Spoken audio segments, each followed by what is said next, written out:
प्रेम से बोलो देवघर वाले बाबा की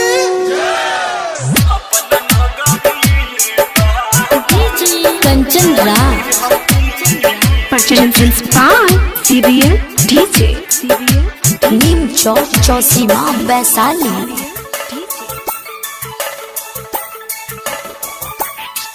चलत चलते डगड़िया थके गहिल भानी पौआ में छाला पड़ल होता परेशानी। हे बाबा सुनी ना, चलत चलते डगड़िया थके गहिल भानी पौआ में छाला पड़ल होता परेशानी। होता परेशानी नैया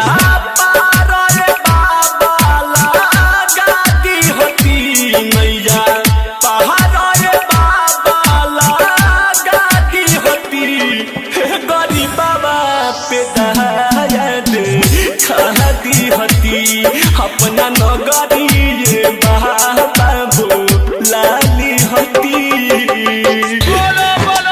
Presents by CBL DJ music director Kanchan Raj.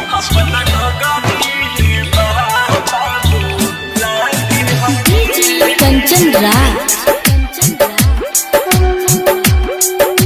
Neem Chowk Chausima Vaishali. टूटी गइल बाही मत जदी नजर नहीं फेरब रौरा समय हमर बाबा दमाया पंटोरम। हे बाबा सुनी ना,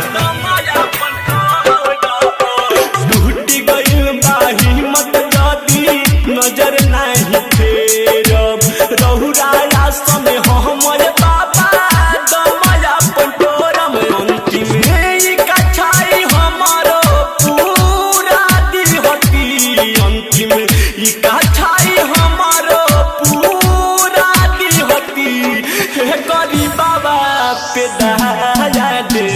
खादी हती अपना नगरी ये बाबू लाली हती।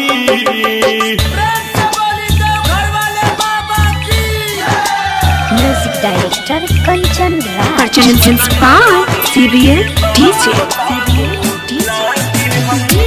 कंचन राज नीम चौक चौसीमा वैशाली। सुहुनम ना गुहारय बाबा दिल टूटी जाई रौरा पर विश्वास कइल अब उठ जाई। हे बाबा सुनी ना, सुहुनम ना गुहारय बाबा दिल टूटी जाई रौरा पर विश्वास कइल सब उठ जाई। धना सुंदर के दर्शन कारा दी हती स्वामी संदीप के दर्शन कारा दी हती। हे गरीब बाबा पे दया दे कह दी हती अपना नगर